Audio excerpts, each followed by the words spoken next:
The Houston Texans went 4-12 this season, causing a lot of turmoil within the Houston Texans organization. It's all circling back to Deshaun Watson. Now, not Deshaun Watson's fault whatsoever, but everybody is asking the question, should Deshaun Watson be traded out of Houston and out of the Houston Texans organization for the betterment of his career? I say it all the time, this guy's a Bugatti in a trailer park. This goes back to a meme I saw about a year back about Deshaun Watson, but it's very true. Deshaun Watson is like a Bugatti in a trailer park. And Deshaun Watson has the right to be upset. This guy is clear-cut the best player on that Houston Texans roster and is a superstar quarterback. I mean, a top 5 quarterback, and he's only getting better, and he's not even in his prime yet, I feel like. So, he feels like he's being left out of the organization. He's not getting a say in things, and I feel like when you're a player of that stature, you're a player of that caliber, you should have a say in the organization. You should be in those talks as well, in communication at least. And he was very upset when Nick Caserio was hired for GM. Not the fact that Nick Caserio in himself was hired. There's no problem with Nick Caserio. It's more so because he didn't get an input in it, and he found out just like how the fans found out, through Twitter, through other sources besides his own. And on top of that, last year when DeAndre Hopkins was traded by Bill O'Brien, and Deshaun Watson is very close to DeAndre Hopkins, he never got a heads up that he's being traded either. So that's pretty much the reason what's going on right now. Of course, J.J. Watt said it himself, wasted his career, right? Deshaun Watson wasted, J.J. Watt and the Houston Texans. Not J.J.'s fault, but they said they wasted one of his years. The reason why I'm making this video is because the New York Giants have somehow been spun around in all of this and is now becoming, I guess it's just part of Giants Nation right now. That's really the talking Giants Nation. I don't see anybody else talking about it but Giants Nation. You got a lot of guys out there, like Eagle fans, right? There's a lot of guys out there, maybe Deshaun Watson goes to the New York Giants, and this would make sense, and everybody's pulling out their scenarios. I'm here to shut it all down. Alright, I'm here to shut it all down, and you guys are speaking mindless on this, and oh my god, we can do this, and we can just give them 3 first-round picks, and possibly, cut these amount of players, and we could get Deshaun Watson.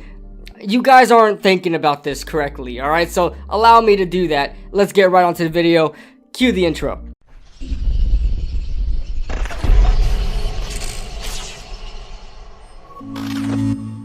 Now, let's go. I understand why New York Giants fans and some reporters would like to see Deshaun Watson, or influencers want to see Deshaun Watson be a New York Giant. And I think if everybody could do the draft all over again, they would, or draft Patrick Mahomes, right? Like trade up to do that because the Giants had the 23rd pick at the time.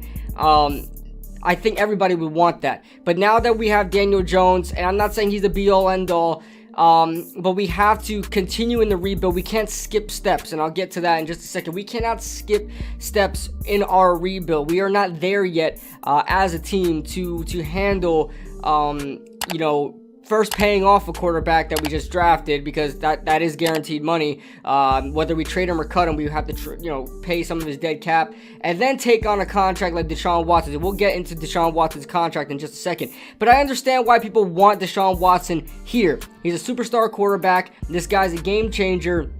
But one question you also have to ask yourself is, the Houston Texans were still 4-12 at the end of the day. But let's get into why the Giants should not trade for and will not trade for Deshaun Watson. First reason, the NFL cap is going to be lowered to about $175 million. Spot Rack is projecting about $179 million. And that salary cap will not regain, will not go back to its normalcy in the next 3 years. I mean, it's going to work its way back into it, but we're not going to see like the projected record high, like $210 million we were supposed to have before COVID hit. It's not going to be that for the next 3 or 4 years or so. So, with that being said, the Giants are in no way, shape, or form ready to have a contract that big of a player. You could take a look at Deshaun Watson's contract, and although he only has a cap hit of $15 million next year, which is about double of what Daniel Jones is projected to make. So it's just a double amount of that $7.5 million that Daniel Jones is supposed to make. $15 million, not too bad. Well, it's basically $16 million.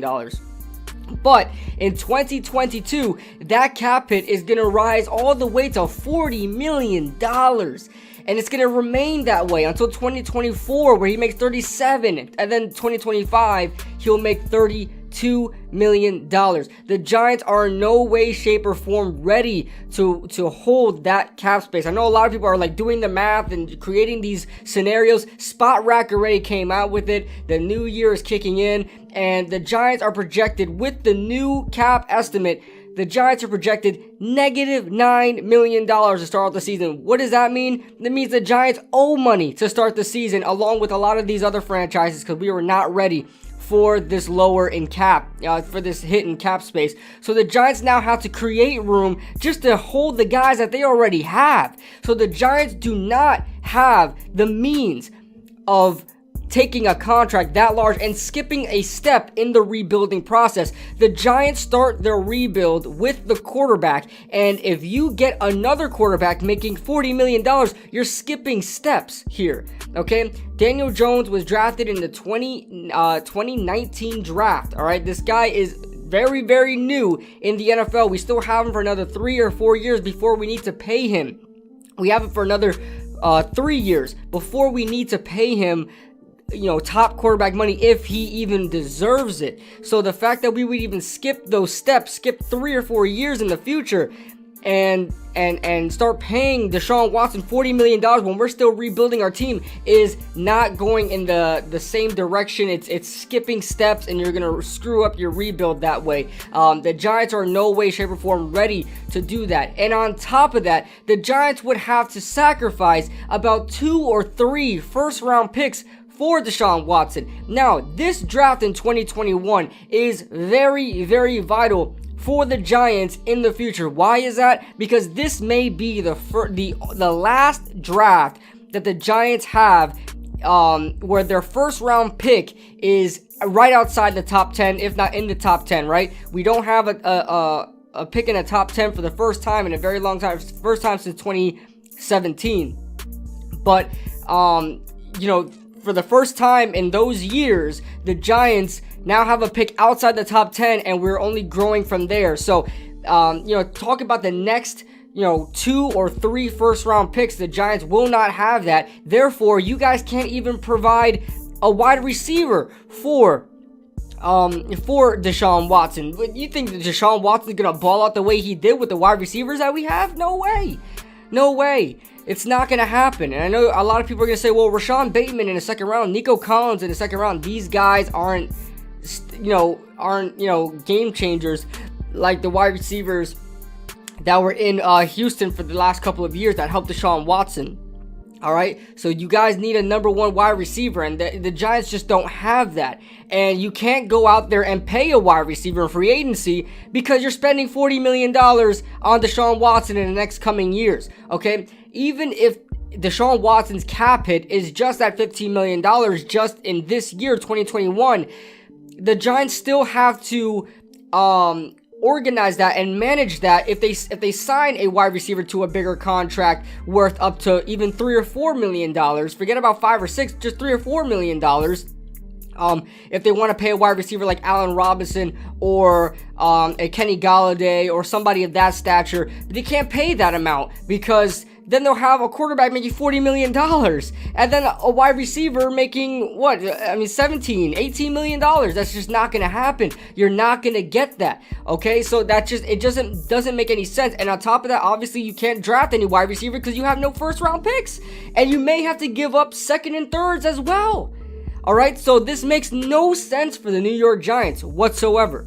Now, if the cap total was at the normal about 210 million or maybe 200 million, right around the 200 million that we were supposed to see this season, then maybe it is possible. But at the same time, like I said, the Giants are in the red to start 2021. We're out here clowning all these other organizations. The Eagles are about $60 million in the red. All right, the Giants are about $9 million in the red. Okay, so that is not a good thing, and we're starting off not being able to pay the players we already have on this roster. So the Giants already need to make moves just to keep the guys we have on this roster. So that being said, that is why Deshaun Watson would not be a good idea for the New York Giants. I know everybody would want a superstar quarterback. We all want to see it, but unfortunately, it's just not going to happen. Let me know your thoughts in the comment section below. Leave a like if you guys enjoyed. Subscribe if you guys are new. I'll see you guys in the next video.